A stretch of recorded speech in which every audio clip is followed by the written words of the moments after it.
कासिम। मैं मोहम्मद असलम। आप देख रहे हैं world real reaction YouTube channel. Video चलेगा चैनल को ज़्यादा से ज़्यादा लाइक शेयर कर दें। तो हमारे प्यारे चेते मज़ेदार बातें कर तारड़ साहब, साजिद तारड़ साहब और कमर चिमन साहब के कन्वर्सेशन है। Tarar tells why Nawaz Sharif is praising Modi. अकेले ये तारड़ साहब थोड़ी इनकी तारीफ कर रहे हैं, नवाज शरीफ सॉरी पूरी दुनिया कर रही है। पर देखते हैं पहले वीडियो, फिर देते हैं भाई इस पर अपना कोई छोटा मोटा सा रिएक्शन। जी हेलो दोस्तों, मैं हूं कमर चीमा और दोस्तों जिस तरह कि आप देख रहे हैं मेरे साथ मौजूद हैं साजिद तारड़ साहब। तारड़ साहब, सबसे पहले तो आपके वक्त का बहुत शुक्रिया सर। माय प्लेजर चीमा साहब, thank you so much. Tarar साहब, कुछ इम्पोर्टेंट डेवलपमेंट्स हैं। एक तो हमारे पाकिस्तान में आपको पता है इलेक्शंस हो रहे हैं, तो अमूमन एंटी इंडिया स्टांस लिया जाता है पाकिस्तान के सियासतदानों में। लेकिन नवाज शरीफ साहब जो हैं, जिनके बारे में कहा जा रहा है कि वो नेक्स्ट प्राइम मिनिस्टर हैं, वो तो उन्होंने इंटरव्यू दिया, उन्होंने कहा जनाब के भारत तो चांद पे चला गया है और उधर G20 हो रही है, हम इधर ही रुल रहे हैं। तो उन्होंने बहुत सारा इंडियन मीडिया इस पर स्पेकुलेट कर रहा है कि क्यों तारीफ कर रहे हैं, क्यों ऐसी तारीफ की जा रही है नवाज शरीफ साहब की तरफ से भारत की, ऐसी क्या बात है, क्या होगा। और तारड़ साहब, दूसरा अमेरिका के अंदर भी बड़ी हलचल मची है, आप तो वहाँ पे सारी चीज़ों को देख रहे हैं। वो डोनाल्ड ट्रंप साहब को, जिसे इधर इमरान खान साहब और डोनाल्ड ट्रंप यार हुआ करते थे। इमरान खान कहता था जब मैं डोनाल्ड ट्रंप को मिल के आया था तो मैं ऐसे जैसे वर्ल्ड कप जीत के आया हूँ, ते दोवें अंदर ही होंगे फिरते ने, कोई हाल नहीं दूं आता। इहदी की वजह तारड़ साहब? चीमा साहब, मैं बल्कि बात तो खैर पाकिस्तान से करते हैं, फिर डोनाल्ड ट्रंप साहब पे आते हैं। अल्टीमेटली अमेरिकन पॉलिटिक्स जो है, मेरा उस पर एक तो इंटरेस्ट इन्वॉल्व है, दूसरा मैं एक पॉलिटिकल वर्कर हूँ यहाँ पे, मुसलसल कानून का तालिब इल्म हूँ यहाँ पे। तो चीमा साहब, सबसे पहले ये मियाँ नवाज शरीफ साहब कोई नई बातें नहीं कर रहे हैं। पहले मेरे मुर्शिद जो हैं, जो इस वक्त जेल में हैं, वो भी तारीफें करते थे, अपने जलसों में भारत की तारीफें करते थे, उनकी फॉरेन पॉलिसी की तारीफें करते थे कि देखें जी वो अमेरिका से ऐसे डील करते हैं, वो रशिया से ऐसे डील करते हैं, लेकिन वो लंबे भी नहीं पड़ते कर्जों के लिए। वो कर्जे देते हैं, लेते नहीं है। ये नहीं पता इनको जो फंडामेंटल डिफरेंस है उनका। उनकी फॉरेन पॉलिसी आजाद है क्योंकि उनकी इकोनॉमी स्ट्रांग है। उनके 600 बिलियन उनके फॉरेन रिजर्व हैं। उनकी इकोनॉमी 7.8%, 7.6% पे तरक्की कर रही है। उनका डायस्पोरा तालीम याफ्ता है। उनका डायस्पोरा इस वक्त जो है, इंडियन डायस्पोरा दुनिया की जरूरत बन चुका है। ये इतने एक फिक्रे में ये करने वाला नहीं है। तो पूरा इस पे किताब लिखना चाहिए कि 76 साल में भारत की तरक्की क्यों हुई है, किस तरह हुई है।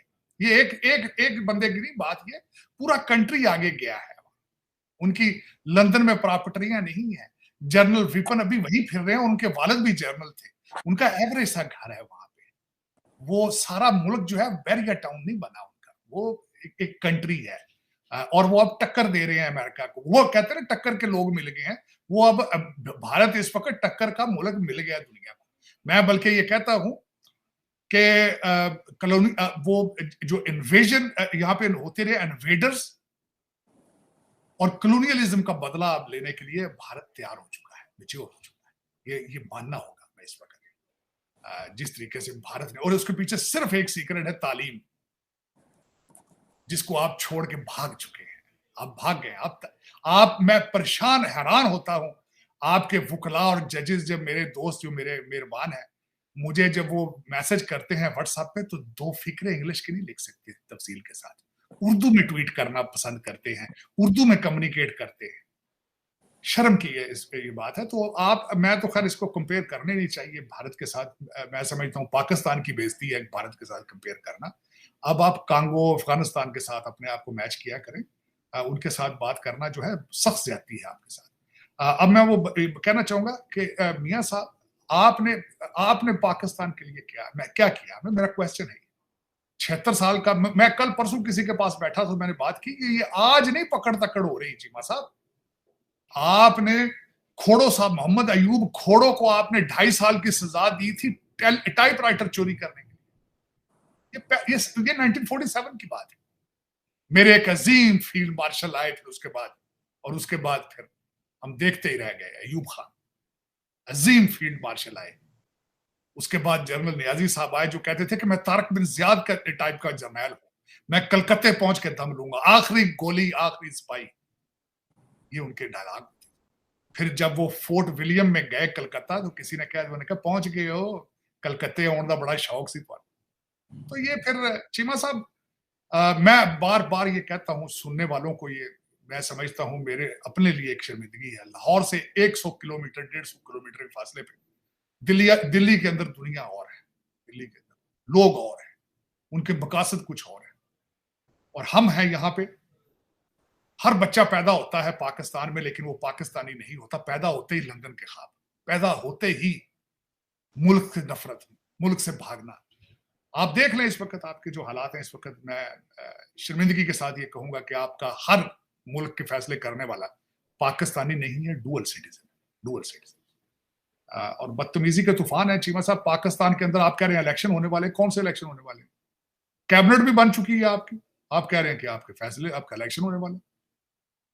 सीट एडजस्टमेंट क्या इसका मकसद है? किस तरीके से आपके लोगों को कागजात नामजदगी नहीं जमा करने दिए गए? ये कहा आप इलेक्शन इसको कहेंगे आप? मैं तो इसको इलेक्शन नहीं कहूंगा। इलेक्शन तो हो चुके हैं, हर बच्चे को रिजल्ट पता है कि पाकिस्तान का रिजल्ट क्या है, अगला प्राइम मिनिस्टर कौन है, अदालतें किस तरह लेट गई, सारी अदालतें किस तरीके से रिलीफ दे रही हैं। इनको आप अदालतें कहेंगे? आप इनको अदालतें कहना, अदालतों की तौहीन है। ये कौन सी अदालतें? लेकिन चीमा साहब, मैं अफसोस है, मैं ये कहता हूं कि दुनिया में डेमोक्रेसी कहीं भी ऑलमोस्ट ठीक नहीं है, लेकिन आप तो डेमोक्रेसी का ड्रामा करने में भी नाकाम है। भाई ड्रामा कर लेते को अच्छा सा यार, कुछ भरम रख लेते। आपका क्या ख्याल है, यहाँ जो एम्बेसडर हैं पाकिस्तान में बैठे हैं सारे, ये नाक में रोटियां डाल रहे हैं, ये रिपोर्टें नहीं लिख रहे पाकिस्तान में क्या हो रहा है। और आपकी ट्रांसलेट होती है, आपकी इंग्लिश अखबारें और चैनल तो आपने बंद कर दिए, लेकिन वो ट्रांसलेट कराते हैं, रिपोर्टिंग कराते हैं, वो फिर साइफर भेजते हैं पीछे कि ये देखो क्या कर रहे हैं, जमहूरियत के साथ क्या कर रहे हैं, ये हाइब्रिड सिस्टम के साथ क्या कर रहे हैं। कल किसी ने यहां सवाल उठाया यहाँ वॉशिंगटन डीसी में कि why the civilian government in America meeting a military general in uniform. American ने सवाल उठाया, उन्होंने, किसी ने क्या उठाया, और उन्होंने जवाब दिया। उन्होंने कहा फिर क्या करें, 5 दफा अमेरिकन सदर गया है पाकिस्तान, 5 दफा मिलिट्री डिक्टेटर था वहां आगे रिसीव करने के, उन्हें भी पता है। सियासतदान कमजोर है तार साहब हमारे, इनके अंदर कुछ है ही नहीं। आपका मकसद मर्दाना कमजोरी की तरफ तो नहीं है, लेकिन ये कि चीमा साहब दर हकीकत आपके सिर्फ सियासतदान कमजोर नहीं है, आप as a country, as a कौम कमजोर है। आप बैसीते कौम हथियार डाल गए हैं। आप you are losing a grip, you have gone bankrupt as a country, as a nation। सियासतदान कहते ठीक भैड़े मान लेना, जज ठीक जे, जर्नलिस्ट ठीक जे, जर्नैल ठीक जे, एंड तो सारे पाकिस्तानी, इनमें कोई भी जर्मन नहीं है जिनका मैं नाम ले रहा हूं, सारे पाकिस्तानी। कभी इन्होंने सोचा कि पाकिस्तान का क्या बनेगा? बॉटम लाइन तो पाकिस्तान की है ना, जलीलो ख्वार तो आप पाकिस्तान हो रहा है ना, बाहर थप्पड़ तो पाकिस्तान को पड़ रहे हैं ना। कल मैं हैरान हूं, हमारे मिलिट्री चीफ साहब है यहाँ पे, पाकिस्तानी सुना है कि पाकिस्तानी ताजरों से उन्होंने कहा है कि पाकिस्तान आए। ताजर कौन थे सामने बैठे हुए? Uber driver, limousine driver, door dash, इनसे। $9 मिलियन किसने दिया? वो भी तो दिया एक बंदे ने। नहीं, वो बड़ा 9 मिलियन प्लेज किया होगा, देना किसने, क्या क्यों देना, उसने गलती की, उसने क्यों दिया? उसने लोड तो कोई लोड नहीं, कोई लोड तो उसको क्या पता पाकिस्तान 9 मिलियन पहुंच रहा है कि नहीं पहुंच रहा। हाँ, डोर डैश के लोगों को कहना कि पाकिस्तान आओ, और सबसे बड़ी बात कहते हैं हमारे एम्बेसडर है, इन्होंने पढ़ा के भेजा, इन्होंने एम्बेसडर स्पेलिंग नहीं होता। जिनसे कहते हैं कि यहाँ का डायस्पोरा हमारा एम्बेसडर है, उनसे एम्बेसडर के स्पेलिंग पूछे नहीं पता उनको क्या है। इस पाकिस्तानी डायस्पोरा के ऊपर पाकिस्तान की कितनी इन्वेस्टमेंट है? ये डिग्गियों में घुस के आते हैं डंकियां लगा के, तो आप कहते हैं डायस्पोरा एम्बेसडर है हमारा। तार साहब, लेकिन आप पढ़े लिखे लोगों की क्यों बात नहीं करते जो हार्वर्ड में, थिंक टैंक्स में है, जो बिजनेस कर रहे हैं? आप भी तो कामयाब हैं, आप भी तो कामयाब हैं। नहीं चीमा साहब नहीं, मेरे जैसे लोगों को तो दुनिया नफरत करती है, मेरे जैसे लोगों के खिलाफ तो गंदे अल्फाज इस्तेमाल करते हैं, क्योंकि मैं चीखता हूं कि मेरी मादरी मिल्लत के कपड़े फाड़ रहे हो 76 साल से, मेरे तो खिलाफ है। मुझे क्यों कहता ये पूरा मुसलमान नहीं, एक आइडिया हो इंडिया ना फिरदा जी, तुसी ना फिरो, मैं तो कहने लगा तुसी मेनू ना वोट देना यार। चीमा साहब दर हकीकत मुझे, आप यहाँ हजारों दफा होके गए, है डायस्पोरा यहाँ पे आपका रिप्रेजेंट करने वाला पाकिस्तान को, आप देख के गए।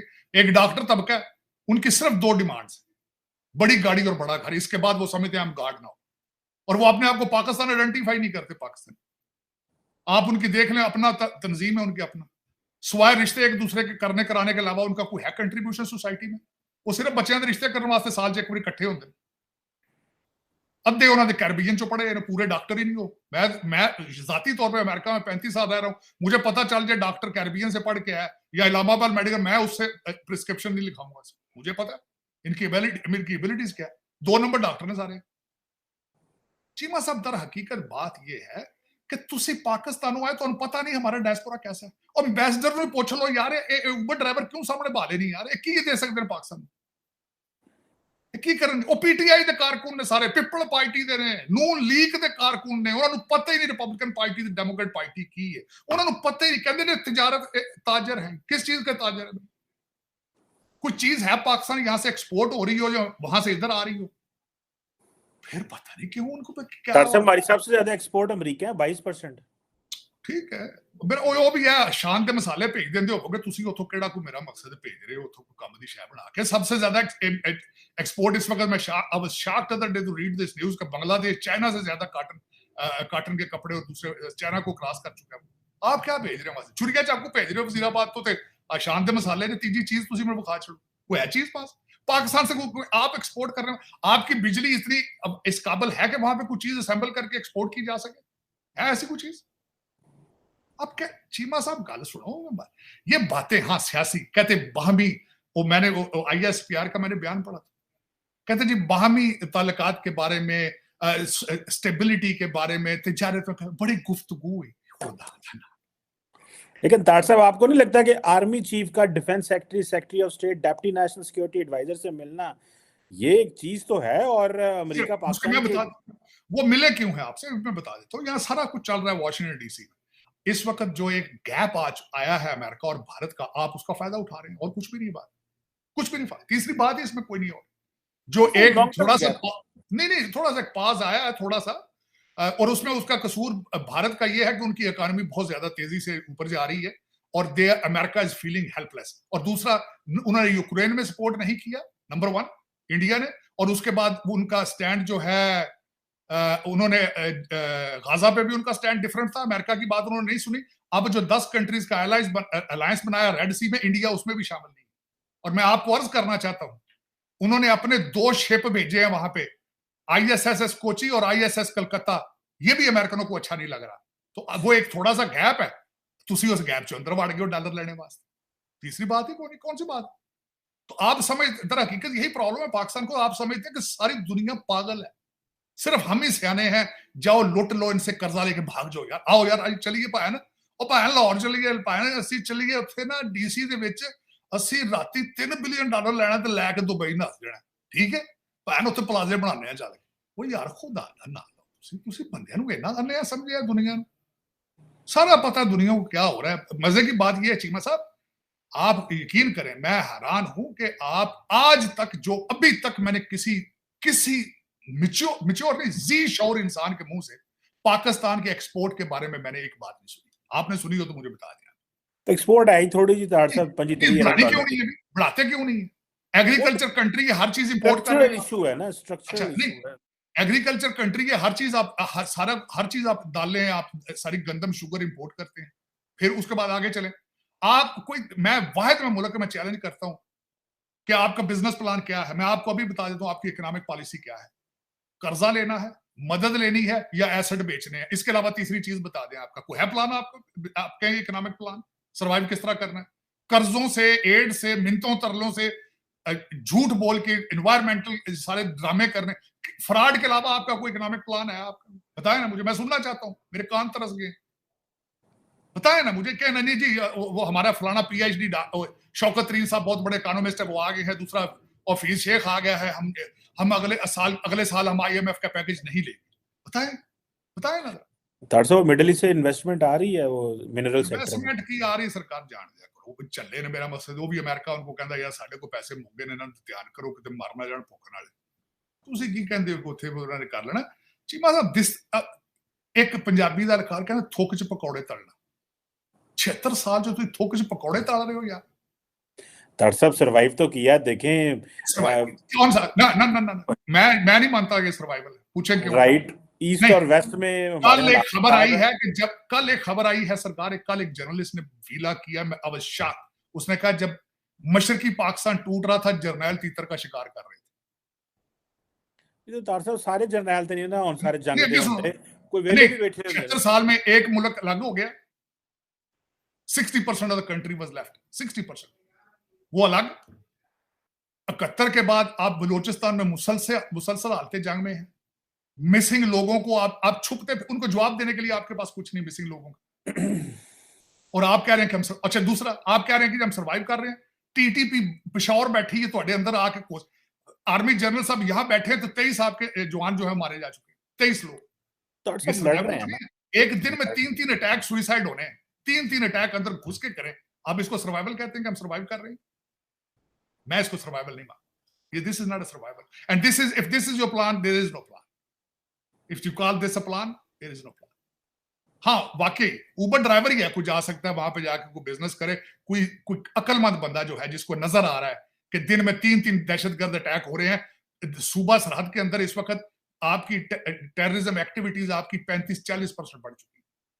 आप क्या समझते हैं कि दुनिया ये सब कुछ नहीं देख रही? मैं आज आपको एक और भी एक चीज, बल्कि खासकर आपने ठीक है शुरू किया, इकॉनमी के बारे में थोड़ा सा बताना चाहूंगा कि यहाँ पे इस वक्त गीता गोपी जो कि इस वक्त सेकंड इन कमांड है IMF में, हाँ जी, उनकी एक स्टेटमेंट मैंने पढ़ी है, अब शॉकिंग। उन्होंने कहा दुनिया के अंदर इकोनॉमिक सुनामी आ रही है, सुनामी आ रही है इकोनॉमिक। वो उस सुनामी के बारे में उन्होंने क्या कहा? उन्होंने कहा पिछले कुछ अरसे में दुनिया ने $7 ट्रिलियन का लॉस हुआ है दुनिया को। उन्होंने कहा सबसे ज्यादा नुकसान हुआ है $3 ट्रिलियन का कोविड की वजह से, 2 ट्रिलियन नुकसान हुआ है उन्होंने कहा यूक्रेन की वार से, और जो 2 महीने ये हो चुके हैं गजा की वार को, 1 ट्रिलियन उस पर नुकसान हो चुका है। ये दुनिया को नुकसान हो चुका है, इकोनॉमिक सुनामी आने वाली है। तो तुसा ਉਹਦੇ ਚ ਕਿੱਥੇ ਜਾਣਾ? ਫਿਰ ਉਹ ਹੈ ਜੇ ਤੁਹਾਡੇ ਕੋਲ ਕੋਈ ਪਲਾਨ, ਖੋਤੇ ਹੀ ਪਾੜ ਲਓ। ਤੁਸੀਂ ਕਹਿੰਦੇ ਸੋ ਕੁਕੜੀਆਂ ਪਾੜੋ ਤੇ ਕੱਟੇ ਪਾੜੋ, ਉਹ ਹੀ ਕਰ ਲਓ ਕੰਮ ਸ਼ੁਰੂ, ਜਿਹੜਾ मुर्शद कहता था। लेकिन चीमा साहब दर हकीकत खैरात में हम लोग, अब हाफिज साहब आए यहाँ पे, यहाँ से क्या कर सकते? डॉलर ही मांगे ना, डॉलर ही मांगेंगे और क्या करेंगे? डॉलर पहली दफा थोड़ी जा रहे हैं, पाकिस्तान पहले भी बहुत गए। तो तार साहब कर्जा ले हैं तो कर्जा वापस कर देंगे, कोई ऐसी बात नहीं, वो IMF से लेना है। अमेरिका तो पैसे नहीं दे सकता, अमेरिका को तो कांग्रेस में जाना पड़ता है। कर्जा ले आए तो फिर एक और कर्जा लेके पहला कर्जा वापस कर देंगे आप। पहले भी आप इंटरेस्ट ओनली पेमेंट्स करते रहे हैं सारे, आप किस तरह सर्वाइव करेंगे आप? ये तो अभी दुआएं करें जो बच्चे पैदल भाग भाग के ग्रीस जा रहे हैं और डॉलर भेज रहे हैं, तो आपके बच्चों के लंदन और टोरंटो में खर्चे चल रहे हैं, शुक्र करें उनका। अब आपको चाहिए मंडी बहुद्दीन को सूबा बना दें। मजाक नहीं कर रहा, ये सजेशन आप वहां पे एयरपोर्ट बनाए और वहां से डायरेक्ट बस स्टॉप शुरू करें जो क्वेटे लेके जाए लोगों को, इलीगल लोग जो डंकियां लगा रहे हैं। मंडी बहुद्दीन, मैं कहता हूं आपकी आधा पाकिस्तान तो मंडी बहुद्दीन के खर्चे पे चल रहा है। मजाक नहीं कर, देखे तो सही आप, जाए यूरोप के किसी मुल्क में अद्धा डायस्पोरा मंडी का होता है। मंडी पैदल बच्चे चलते हैं मंडी बहुद्दीन से पैदल, और सीधे ब्रेकें लगाते हैं जाके इटली में और ग्रीस में। तो चीमा साहब इस तरह भी कभी मुल्क चले यार, ये मैं इतना ना करो चीमा साहब। मेरा मकसद है डॉक्टर साहब, कोशिश ये है ना, अब इमरान खान ने अमेरिका से ताल्लुकात खराब कर दिए, TTP के लोगों को आने दिया, अब क्या करें डॉक्टर साहब? ऐसे थोड़ा ही होता है फिर। मुझे फख्र है आज इमरान खान पे, मैं आप बताना चाहूंगा, फख्र है आज। कैसे? चीमा साहब उसने आज PTI वाले लाबियों पे इतना पैसा लगा रहे हैं अमेरिका में, स्टेट डिपार्टमेंट की, व्हाइट हाउस की हर ब्रीफिंग में इमरान खान के बारे में सवाल हो रहा है, हर ब्रीफिंग में स्वाद आ गया, मैं ठंड पै गई। हाँ, दुख इस गल दा शायद कोई पाकिस्तान की भी लाबी करता, शायद कदी कोई पाकिस्तान के बारे में सवाल करता। इमरान खान के बारे में हर स्टेट डिपार्टमेंट मीटिंग उन्होंने ब्रीफिंग सवाल कर रहे हैं हर, क्योंकि इतने $25,000 महीने थे 4-4 फर्मों को दे रहे हैं। आफरीन Imran Khan, my had my salute to you, my salute to you. छा गया तू, पाकिस्तान उजड़ गया, तू तो बन गया ना। वो भी तो डॉक्टर साहब जेल तक खा रहे हैं, सुने हैं, लेकिन आप चीमा साहब ना ये डील बनाएंगे, ये डील बनेगी उसके साथ, ये भी बता दूं आपको, आज डील उसके साथ बनेगी। हूं अमरीकन बोलने लग पे ਉਹਦੇ वास्ते, ये भी तो दस देंगे। चलो ठीक है, लेकिन पाकिस्तान वास्ते नहीं बोल रहे, ये वास्ते बोल रहे, क्योंकि पैसा बहुत लग रहा है लाबी, इतने भी लग रहा है, वाशिंगटन DC यूके च भी पैसा लग रहा है बहुत ज्यादा ਉਹਦੇ ਲਾ ਰਹੇ ਨੇ ਵਕੀਲਾਂ ਤੇ ਲਾਬੀ ਤੇ ਬਹੁਤ ਪੈਸਾ ਲੱਗ ਰਿਹਾ ਕਾਸ਼ ਹੀ ਲੋਕ ਕਦੀ ਪਾਕਿਸਤਾਨ ਵਾਸਤੇ ਲਾਉਂਦੇ ਮੇਰੇ ਮਾਦਰੇ ਮਿਲਤ ਵਾਸਤੇ ਲਾਉਂਦੇ ਲੇਕਿਨ ਨਹੀਂ ਕਿਉਂਕਿ ਸਾਡਾ ਡੀਐਨਏ ਕੁਝ ਇਸ ਕਿਸਮ ਦਾ ਨਹੀਂ ਚਾਹੀਦਾ ਸਾਹਿਬ ਅਸੀਂ सेल्फ सेंटर्ड लोग हैं हम ग्रीडी हैं सेल्फ सेंटर्ड है लूट के भागने वाले लोग हैं और इन्वेडर्स के सामने लेटने वाले लोग हैं हम ऐसे काम नहीं करते कि हम नेशनल इंटरेस्ट के ऊपर फैसले करें हम सेल्फ अपने अपने मुफाद पे फैसले जाती मुफाद के फैसले हो रहे हैं मैं इमरान खान ने साबित कर दिया कि पैसा कहाँ कहाँ चल सकता है आजकल स्टेट डिपार्टमेंट की हर ब्रीफिंग में व्हाइट हाउस की हर ब्रीफिंग में पैसा चल रहा है और Imran Khan you have come to the कहते belly of the beast I appreciate के अंदर कुछ फायदा होया ऑक्सफोर्ड जाने का उन्हें पता है पैसे लाने कितने वो आपकी बात सही है कि वो अपने पे लगा रहे हैं मुल्क तो पीछे ही करते हैं ना उन्होंने मुल्क का क्या चाहिए साहब मुल्क में क्या है मुल्क को तो सारे कहते ना मैंने एक दो दोस्तों से पूछा मैं कि यार इस तरह ज्यादती ना करो यार ना लूटो पाकिस्तान कहते भाई सारे लुट रहे ने सानू क्यों मना कर रहे हो इमरान खान की करे हुण सारे लुट रहे हो तुसी आवे दा आवे बिगड़िया पे उथे चीमा साहब एक बंदा थोड़ी लुट रहा सारी कौम ही कर रही है उसमें कहते ना नीचे जिस तरह मैं कहता हूँ ना दवाई मिलती है ना दूध का गिलास खालिस मिलता है ऊपर वजीर आजम एक आके कर भी क्या लेगा as a nation you have failed yourself वाह वाह मॉरल बैंकरप्सी दी है इकोनॉमिक बैंकरप्सी का हल होता है कुछ निकल आए कोई एक जब मॉरल बैंकरप्ट हो चुके हो तो उसमें फिर आप क्या करेंगे मैंने आपको अर्ज करता हूं हमेशा कि शरीफ आदमी को लोग अब वहां कहते हैं बुज़दिल है ये बेवकूफ है शरीफ किसी का शरीफ बच्चा उसको लड़की का रिश्ता नहीं देता ਉਹ ਕਹਿੰਦੇ ਭਾਈ ਛੱਡੋ ਇਹਦੇ ਝੁੱਡੂ ਇਹਦੇ ਬੇਵਕੂਫ ਉਹ ਵੇਖੋ ਨਾ ਮੁੰਡਾ ਵੇਖੋ ਉਹਨਾਂ ਦਾ ਵੇਖੋ ਨਾ ਮੁੰਡਾ ਹੁੰਦਾ ਸੀ ਚੱਲਾ ਜਾ ਕਹਿੰਦੇ ਅੰਨੀ ਭਾਈ ਪਰਾਡੋ ਲਈ ਫਿਰਦਾ जी मतलब ये अब काश कि मैं कोई बता सकता आपको कि आपका फ्यूचर क्या है यू डोंट हैव सब इंशाल्लाह देखिएगा आप बड़ा अच्छा फ्यूचर होगा उम्मीद तो करनी चाहिए ऑब्वियसली चीमा साहब ख्वाब वेखण दे किहड़ा पैसे लगदे देखो सब आज वो फरीद ज़करिया ने आज फॉरेन अफेयर्स में आर्टिकल लिखा आज वो बड़ा इंपॉर्टेंट आर्टिकल है I will share you the link उसने कहा कि जो सेल्फ डाउटिंग सुपर पावर के नाम से उसने लिखा उसने कहा मैं भी ट्रम्प पे आना चाहता हूँ इसी बात को लेके उसने कहा कि अमेरिकियों को गिव अप नहीं करना चाहिए जो दुनिया अमेरिकियों ने बनाया उस पर गिव अप नहीं करना चाहिए तार साहब और इम्पोर्टेंट बात ये है उसने कहा कि ठीक है बहुत सारे अमेरिकन 54% अमेरिकन जो हैं वो शायद ये कहते हैं कि जो यूएस इकोनॉमी वीक है 60% ये कहते हैं कि अमेरिका जो है उसकी इम्पोर्टेंस दुनिया में कम हो जाएगी लेकिन उसने कहा है कि ये भी है कि दुनिया में जो 10 इम्पोर्टेंट कंपनी हैं उनमें से 9 अमेरिकन है उसने बड़ी डिटेल में एक बड़ा लंबा आर्टिकल है उसके ऊपर पूरी बहस हो सकती है साथ में ही अमेरिकन डेमोक्रेसी के ऊपर भी बात हो रही है जैसे हमारे कहते हैं जी डेमोक्रेटिक बैकस्लाइडिंग है इंडिया के बाद आज फाइनेंशियल टाइम्स में मोदी साहब ने इंटरव्यू दिया उन्होंने कहा डेमोक्रेटिक बैकस्लाइडिंग है अमेरिका में भी डेमोक्रेटिक बैकस्लाइडिंग ट्रम्प साहब के हवाले से बात की जा रही है how do you see this as well ये डेमोक्रेटिक बैकस्लाइडिंग तो हर तरफ ही हो रही है तार साहब कहा जाता है एक टर्म बोली जाती है we call it democratic minimalism यानी कि ये प्रोसीजरल जमहूरियतें रह गई हैं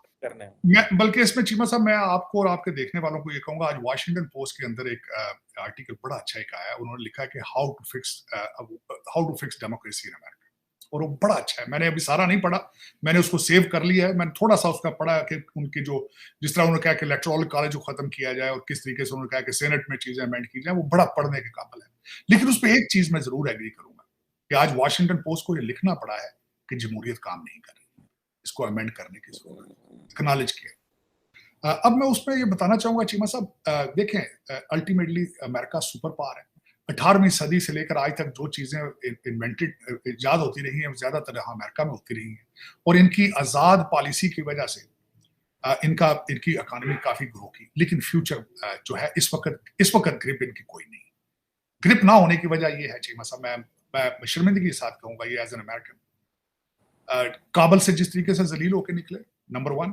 गाजा वार में इनका मजबूरन इजराइल को दे रहे हैं जो कुछ दे रहे हैं लेकिन इनका कंट्रोल कोई नहीं इजराइल इनकी बात नहीं सुनता जिस तरीके से इनके शिप्स के ऊपर होती और सोमालियन अटैक कर रहे हैं और आगे से ये गूंगे बन गए हैं ये दुनिया देख रही है और उसका फायदा कर क्यों रही है आज पुतिन ने भी बयान दिया है यूक्रेन के हवाले से उसने कहा मैं नेगोशिएट करने के लिए तैयार हूं अपनी टर्म्स और उसके बाद चाइना भी क्रीज से बाहर निकल के खेल रहा है हालांकि कोविड की वजह से बहुत कमजोर हो चुका है 8 मिलियन लोगों ने चाइना में बैंकरप्सी दी है लेकिन वो भी आज अमेरिका को आंखें दिखा रहा है बार बार इसकी वजह यह है चीमा साहब कि इस वक्त अमेरिका अब मैं बात अब डोनाल्ड ट्रंप साहब की तरफ जाना चाहूंगा। ये बड़ा इंटरेस्टिंग, 2 दिन से बड़ा इंटरेस्टिंग डायलॉग डिस्कशन हो रही है यहाँ पे, फ्यूचर ऑफ डेमोक्रेसी। चीमा साहब 3 साल जो कुछ भी, ये कि जनवरी सिख इंसरेक्शन कहते हुई है, ठीक है हुई होगी, 3 साल उसको किसी ने नहीं छेड़ा। 3 साल बड़े मजे से ओबामा और बाइडेन हुकूमत करते रहे।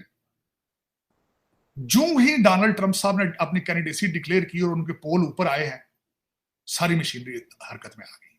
सारी मशीनरी, डिपार्टमेंट ऑफ जस्टिस है, FBI है, सारी मशीनरी हरकत में आ गई कि इसको रोकना किस तरह। वो अब विक्टिम लग रहा है, पॉपुलैरिटी जो जो बढ़ती जा रही है, इनके पास ऑप्शन कम होते जा रहे हैं। अब वाहिद ऑप्शन है कि बैलेट पे ना हो ये ऑप्शन। अगर अगर बैलेट का मसला है, इसको बैलेट से हटाना है, क्या ये अच्छा होता कि बैलेट पे ये फैसला करवा लिया जाता। कोलोराडो की लेजिस्लेटिव बॉडी जो है, वहां की असेंबली, वो फैसला कर लेती है। जजों ने अगर बैलेट के बारे में फैसले करने हैं तो फिर इलेक्शन की क्या जरूरत है। जजों से कहें कि आप अपना प्रेसिडेंट भी पिक कर लें। और आजकल हो यही रहा है अमेरिका में। मैं बता रहा हूं आप, 13 स्टेटें 14 स्टेटें जो है वो उन्होंने इस पे काम शुरू कर दिया कि डोनाल्ड ट्रंप को रोकना किस तरह, बैलेट से किस तरह रिमूव करना है, इंक्लूडिंग कैलिफोर्निया। खबर क्या थी कल की कि lieutenant governor of state of California अपनी टीम लेकर उसने कहा कोई ना कोई ऐसी चीज ढूंढो जिससे डोनाल्ड ट्रंप को बैलेट से रोका जा सके। This was the news. ये सुर्खी ये थी। उसके बाद न्यूयॉर्क के अंदर अटॉर्नी जनरल जिसने डोनाल्ड ट्रंप साहब के ऊपर केसेस की, उनकी कंपेन का, क्योंकि इलेक्टेड ऑफिस है, कंपेन का स्लोगन था, मैं अगर जीत गई तो डोनाल्ड ट्रंप को केसों में घसीटूंगी। ये जमहूरियत आप इसको कह रहे हैं। इस वक्त लोग कह रहे हैं कि अमेरिकन एस्टेब्लिशमेंट ने कैलिफोर्निया का जो गवर्नर है उसको अगला प्रेसिडेंट जो है एक्सेप्ट कर लिया है। वजह उसकी ये है, उसने जाके चाइना से प्रेसिडेंट शी से भी मंजूरी ले ली। फिर प्रेसिडेंट शी आया तो वॉशिंगटन डीसी नहीं आया, कैलिफोर्निया आया। तो चीमा साहब ये जमहूरियत है, इसको आप कहेंगे। और मैं दूसरी बात बता रहा हूं, आपके इलेक्शनों की बात करना तो मैं समझता हूं फजूल है। इसके बाद जिस मुल्क में 250 साल की जमहूरियत की हिस्ट्री है, अगर वहां जमहूरियत नहीं चल रही तो आप तो फिर मेरा मकसद है, आपने तो ये चीजें शुरू नहीं अभी तक की। आपके तो कंट्री के अंदर जमहूरी पार्टी, आप पोलिटिकल पार्टी कोई नहीं है। आपको तो पॉलिटिक्स के स्पेलिंग ही नहीं अभी आते। तो चीमा साहब दर हकीकत डोनाल्ड ट्रंप साहब, अब मैं दूसरा थोड़ी डिटेल में जाता हूं। इंसरेक्शन क्लास जो 14वीं अमेंडमेंट है, उसके सेक्शन 3 पे इन्होंने कहा है कि जिसकी वजह से डोनाल्ड ट्रंप जो है वो इंसरेक्शन का मूजब बना है और इसको हम बैलेट पे नहीं आने देंगे। 14 स्टेटें खड़ी हो गई, उन्होंने कहा इसको हमने इलेक्शन ही लड़ने देना। ठीक हो गया। चीमा साहब 1919 में वो ये अमेंडमेंट ऐड की थी इन्होंने। आज तक किसी प्रेसिडेंट या प्रेसिडेंशियल साबिक प्रेसिडेंट के लिए ये 14वीं अमेंडमेंट का सब सेक्शन 3 आज तक इस्तेमाल नहीं, पहली दफा इस्तेमाल होना चाहिए। 1919 में जब ये क्लास बनाई गई थी तो सर्कमस्टांसेस क्या थे? सिविल वॉर के बाद कन्फेडरेशन और नॉर्दर्न स्टेट्स एक दूसरे के आमने सामने खड़ी होगी तो खतरा यह था कि मुल्क डिवाइड होकर 2 मुल्क ना बन जाए। तो यहां हालात तो आजकल वैसे ही हैं, मुल्क तो 2 ही हैं। एक समझते हैं कि हमारे साथ 2020 में धोखा हुआ, इलेक्शन चोरी हुआ है। आधा मुल्क ये समझता है कि आधा मुल्क समझता है कि हमें सोशलिज्म की तरफ जाना चाहिए। आधा मुल्क समझता है हम कंजर्वेटिव हैं, हमारी वैल्यूज डिफरेंट। लेकिन इसका क्या फ्यूचर है? अब दूसरी तरफ अदालतें सारी इकट्ठी हो गई, लिबरल जितने डेमोक्रेटेड अपॉइंटेड जज है सारे इकट्ठे हो गए, एक झंडे के नीचे इकट्ठे हो गए। उन्होंने ये हालत जंग, ऐलान जंग कर दिया। उन्होंने बिल्कुल ऐलान जंग करना चाहिए। लेकिन ये जज है, हंटर बाइडन का जो लैपटॉप इनके पास 4 साल से पड़ा है, जिसमें सारी डिटेल मौजूद है कि चाइना से किस तरह पैसे वायर होके इसके पास आते रहे हैं, किस तरह इसने मॉस्को की मेयर की बीवी से पैसे लिए थे, किस तरह ये यूक्रेन से पैसे लेता रहा है, उसको क्यों नहीं चेक करते? जिम जॉर्डन हमारा कांग्रेसमैन है, उसने अगले दिन कांग्रेस में स्पीच दी थी। उसने कहा ठीक है, ये कहता है हंटर बाइडन के मैं बिजनेस करता रहा हूं, लेकिन ये बताएं इतने बिलियंस डॉलर्स इसने जब चाइना और रशिया से लिए, उसके रिटर्न में इसने दिया क्या? मेरा ये सिर्फ ये क्वेश्चन है, इसकी एक्सपर्टीज क्या है? ये क्या बेचता रहा है इन मुल्कों के? मुझे सिर्फ ये जवाब दे दें, सारी रिपब्लिकन पार्टी हम उसको विड्रॉ कर दें। इतना पैसा इसने लिया, हमारे पास वायर की तफसील मौजूद है, जिस तरीके से वो अकाउंटों में पैसे आते रहे हैं। ये वकील है 50 साल का, इसने दिया क्या है उन मुल्कों को रिटर्न में, ये क्वेश्चन। लेकिन ये सारे जज उस तरफ नहीं जाते। ये क्या वजह है? ये क्या वजह है? तो चीमा साहब, दर हकीकत जो अगर देखा जाए तो this is not Donald Trump, जो कुछ भी हो रहा है। जमहूरियत इज लूजिंग द ग्रिप, जमहूरियत इज फेलिंग, जमहूरियत is failing, democracy has no future in this country anymore. और दूसरा एक मैं सबसे बड़ी एक और बात बताना चाहूंगा, अगर जमहूरियत नहीं तो ये कंट्री भी कोई नहीं। लोग आज क्यों आ रहे, एक एक महीने में 2.5 लाख लोग आ रहे हैं बॉर्डर क्रॉस करके, क्यों? अपने मुल्कों में इकोनॉमी और लॉ एंड ऑर्डर से बेजार होकर आ रहे हैं। तो अगर वही यहाँ पे होगा तो फिर क्यों आएगा यहाँ पे कोई? क्यों आएंगे यहाँ? तो चीमा साहब, दर हकीकत और दूसरा 3 स्टेटें जो हैं, जो स्विंग स्टेट्स हैं, वो मिशिगन और उसमें मिनेसोटा और ऑरिगन, वो भी बिल्कुल तैयार हैं इन सारी चीजों के लिए। तो दूसरा जो रिपब्लिकन पार्टी है, उन्होंने डोनाल्ड ट्रंप के ऑफिस ने अपनी अपील दायर कर दी है, जो उनका हक है। और रिपब्लिकन ये एक्सपेक्ट कर रहे हैं कि सुप्रीम कोर्ट इसके ऊपर एक ब्लैंकेट डिसीजन देगी, जो सारे 13-14 स्टेटों में और जो मिशिगन, ऑरिगन और मिनेसोटा के अंदर जो कुछ भी हो रहा है, इन सारी चीजों को इलेक्शन तक होल्ड पे डाल दिया जाएगा। लेकिन ये अब ये होता है नहीं होता है, लेकिन एक इसके पीछे एक जरूर ये चीज है कि ना सिर्फ जमहूरियत कमजोर है, बाइडेन एडमिनिस्ट्रेशन को मैं तो ओबामा एडमिनिस्ट्रेशन कहता हूं, वो भी कमजोर है। दुनिया टेस्ट कर चुकी है, एलाइज भाग भाग के बीजिंग जा रहे हैं। इंडिया आपका सबसे बड़ा सपोर्टर होने के बावजूद आप अपनी मनमानी करता है, आपकी बातें नहीं सुनता, क्योंकि एक तो यहाँ उनका डायस्पोरा है, उसकी ग्रिप है, दूसरा उनकी इकोनॉमी है, दूसरा उनके पास पैसा है। वो समझता है, इंडिया इस वक्त बिल्कुल बजा समझता है कि दुनिया को हमारी जरूरत है, हमें दुनिया की जरूरत है। बिल्कुल सही कह रहे हैं तार साहब। ये अब देखने हैं कि क्या होता है। क्योंकि एक जो डेमोक्रेट का पर्सपेक्टिव था कि जो ट्रम्प साहब हैं वो इकोनॉमिक प्रोटेक्शनिज्म की बात करते हैं, ये दुनिया को कहते थे कि वापस आ जाओ अपनी फौजें लेके। तो वो एक समझते जैसे बाइडेन ने कहा था आते ही कि अमेरिका इज बैक, तो वो जो फिर आके सारे यूरोपियंस ने कहा कि पक्की कर लेना, तो वो मेरा ख्याल है कि शायद वहाँ पे भी जो इस्टेब्लिशमेंट बैठी हुई है, जैसे हमारे यहाँ इस्टेब्लिशमेंट है, उन्होंने भी एक फैसला किया है कि नहीं, ये अगर आते हैं तो ये अमेरिकी जो इंटरेस्ट हैं ग्लोबली, शायद उनको शायद खतरा होगा। लेकिन डोनाल्ड ट्रंप साहब का एक व्यू और है, जिनके पीछे इतनी पॉपुलैरिटी है, वो समझते हैं कि नहीं, जो डोनाल्ड ट्रंप फैसले लेता है वो सही है। सो ऑब्वियसली ये दोनों तरफ की एक जंग है। लेकिन जितना को इन्वेस्टमेंट मेरा ख्याल है डेमोक्रेट्स के इस पर्सपेक्टिव में हो चुकी हुई है, रिपब्लिकन का लगता नहीं है कि वो they will make it even in next elections. But आप बेहतर समझते हैं, आप वहाँ पे नहीं, रिपब्लिकन चीमा साहब, रिपब्लिकन आज के बाद आप नहीं देखेंगे कि रिपब्लिकन कभी भी यहाँ पे इलेक्शन जीत सके। उसकी वजह ये है, एक चीज जो है उसको कहा जाता है art of election, political.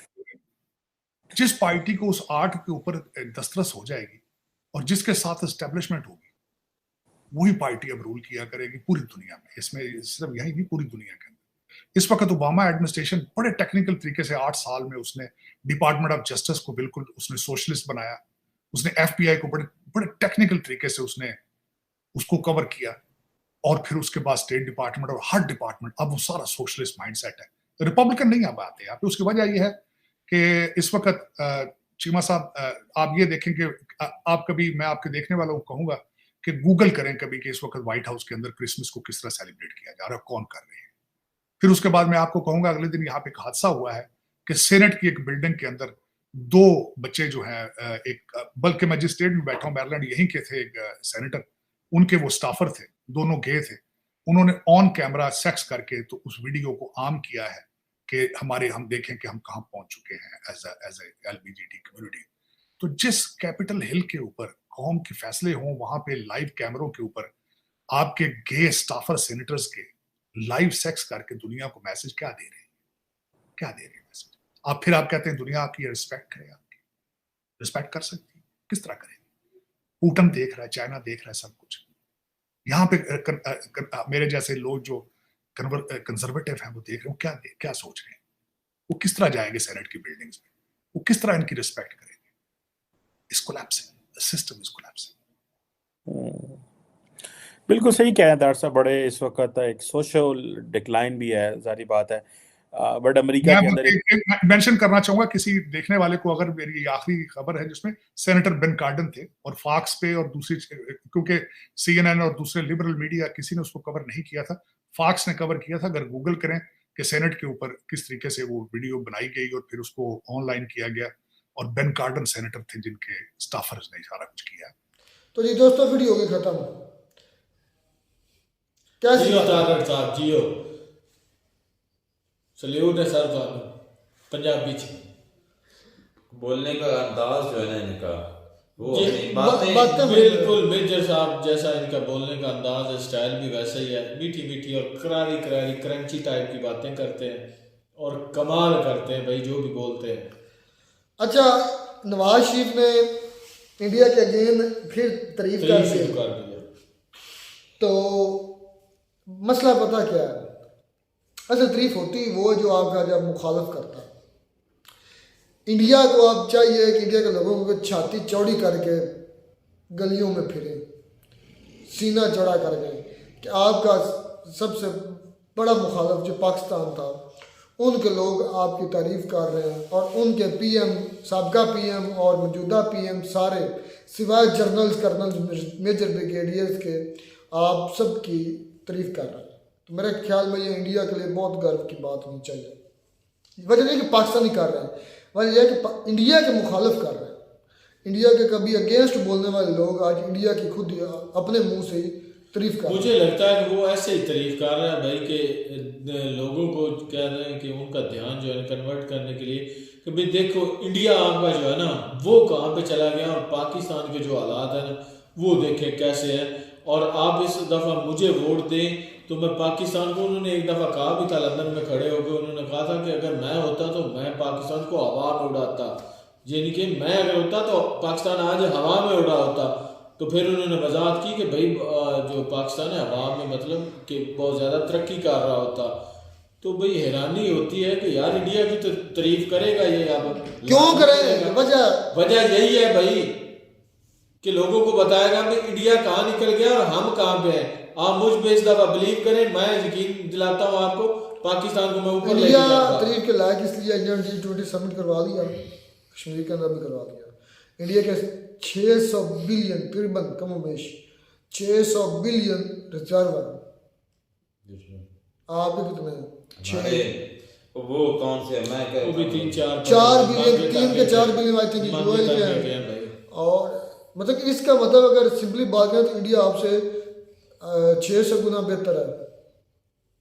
1 billion के लिए आप नाक रगड़ रहे हैं, उनके पास 600 बिलियन पड़े हुए खजाने में, तो उसको अगर कंपेरिजन करें तो इसका मतलब आपसे 1000 गुना, 600 गुना, 1000 गुना इंडिया बेहतर है।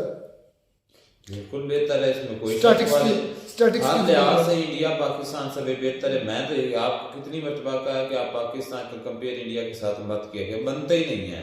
जो सबसे अच्छी बात मुझे लगी तारड़ साहब, उन्होंने कहा कि इंडिया के जनरल जो है, इंडिया के अंदर ही है, उनकी कब्रें इधर है, वो मरे इधर है, मदफन इधर, उनकी जायदादें इधर, उनकी औलादें इधर है, और पाकिस्तान कोई भी नहीं होगी मेरे ख्याल से। जितने भी जनरल आए गए हैं 76 सालों में किसी की भी नहीं होगी। एक ही है भाई। देख लें कि जो जनरल परवेज मुशर्रफ साहब है वो कहाँ पे थे, कहाँ पे अभी जो सबका हमारे आर्मी बाजवा साहब है वो कहाँ पे चले गए, कियानी साहब है वो कहाँ पे गए हैं, रईस शरीफ साहब वो कहाँ पे हैं, सारे बैरून मुल्क में हैं। हाँ सही है। तो वो यही कह रहे हैं कि भाई इंडिया के जो जनरल्स हैं ना, बिपिन रावत, उनके जो वाले साहब हैं वो कह रहे हैं वो भी जनरल थे, वो भी फौजी थे। तो उनकी संपत्ति देख लें आप, कितनी संपत्ति उनकी है और कितनी हमारे जनरलों की है, डिफरेंस है। अच्छा, जनरल न्याजी की बात की, वो जनरल न्याजी जिसने पैंट उतारू सरमनी करवाई पाकिस्तानी आर्मी से, यानी कि 1971 में पाकिस्तानी आर्मी जब पैंट वो तो कहता था मेरे पास वो उस वक्त ना होता तो कम से कम आज हमें मुंह तो ना छुपाना पड़ता। जब हमें इंडिया वो पिक्चर दिखाते हैं या बात करते हैं, जिस तरह आलोक सर ने हमें वीडियो में दिखाया, जिस तरह वो उतार रहे थे और ऊपर से एक फौजी इंडियन है, वो उनको बट जो होता है बंदूक का, उससे मारते हैं बुलेट। यार उस वक्त इतनी शर्म आई कि मतलब को देखने को जी डूब नहीं मरने था, का काम था। लेकिन हकीकत है उस मुंह भी तो नहीं फेर सकते। डूब मरने का अच्छा वो उसको वो क्या कहता था कि मैंने कलकत्ता जाना है, कलकत्ता तक जाकर मैंने जो है ना वापस आना ले गए ना, हाँ, ले। फिर ले गए, पकड़ कर ले गए, कैदी बनाकर ले गए, फोर्ड रॉयल फोर्ड की बात उसमें बिठा कर ले गए। तो कहा भी था ना उन्होंने कि ले तो आए आपको कलकत्ता पे, जिस तरीके से आपको लाया। उन्होंने कहा पाकिस्तान के सिर्फ 3 ही काम है, 2-3 काम है, कर्जा लेना, उन्होंने कहा पाकिस्तान और तो काम है नहीं, और दूसरे एसेट बेचना। मैं कर्जा ले लिया, एक काम है उसका पाकिस्तान का, भाई पाकिस्तान की उन्होंने कहा तारिक साहब ने कि पॉलिसी क्या है, तो उन्होंने कहा कि एक कर्जा लेना, दूसरा लेट जाना और तीसरा जो है उनका एसेट बेच देना। ये 3 काम है, इनकी पॉलिसी यही है। तो ये मैं कहता हूँ कि हकीकत भी यही है भाई, जो भी आता है वो लेट जाता है, भीख मांगता है, और जो अपना बचा कुचा होता है माल वगैरह पाकिस्तान का वो बेच देते हैं। और कुछ क्या कह रहे थे मुंह में? मैं क्या कहना है यार, मैं कह रहा हूँ भीख मंगे पर जो होती है ना वो मीम बनी वो फिट होती है। चल बे भीख मांगे, हाँ भीख मंगे पड़े लो, हमें गुस्सा नहीं करना चाहिए। नहीं यार खुशी होती है अब वो हाँ खुशी में कन्वर्ट होगी भाई। जो शर्म थी ना अब शर्म नहीं आती, हम बेशर्म। अच्छा और एक उन्होंने बड़ी जबरदस्त बात की थी कि भाई जो पाकिस्तानी है या जो भी हुक्मरान है पाकिस्तान के, वो थूक में पकौड़े तलते हैं। यार बातें इनकी जिन्होंने मुझे ये साजिद तारिक साहब जो है शुरू में बड़े ही मुझे इन पे गुस्सा आना कि यार ये बंदा जो है ना अपने मुल्क की बेइज्जती कर दूसरे मुल्क में बैठ के करता रहता है, इसको शर्म नहीं आती। कभी कहता था कि भाई इसके जो सर है ना उसके काफ़ी नाम मैं बोलता था कि टकलू है, ये ऐसा है वैसा, लेकिन अब भाई जब हमें पता चला कि ये बंदा बिल्कुल, इसका अंदाज थोड़ा डिफरेंट है लेकिन बातें बड़ी ज़बरदस्त करता है यार। अच्छा इतना आपको अच्छा लग रहा था, कम से कम ये नहीं करेगा सर चूम लेता, अगर मेरे पास होता, आप यही कहना चाहते हैं ना, अगर पास होते तो मैं जरूर उनका सर चूम लेता। अच्छा उन्होंने कहा कि जब पाकिस्तान टूट रहा था, मशरक़ी पाकिस्तान जुदा हो रहा था, और हमारे जनरल्स क्या कर रहे थे, वो भाई शिकार कर रहे थे, तीतर का बटेरे का शिकार कर रहे थे। तो सही बात है, उनको क्या फिक्र के पाकिस्तान टूटे या इकट्ठा हो या बिखर जाए, उनको क्या इससे लेना देना। मैंने आपको पहले भी बताया कि भाई जो हमारे जनरल हैं, जनरल परवेज मुशर्रफ साहब वो खैर से दुबई में शिफ्ट थे, उसके बाद जनरल रहील शरीफ से थे वो सऊदीया में हैं, और जो जनरल कियानी साहब हैं वो मेरे ख्याल में ऑस्ट्रेलिया के किसी कहने के जजीरे में बसे हुए हैं। और रही बात बाजवा साहब की, तो वो कभी पेरिस होते हैं तो कभी जो यूएई में होते हैं, उनकी तो मौजें लगी हुई हैं भाई। ये तो हालात मिलते हैं नई वीडियो में, तब तक दीजिए इजाजत, अल्लाह।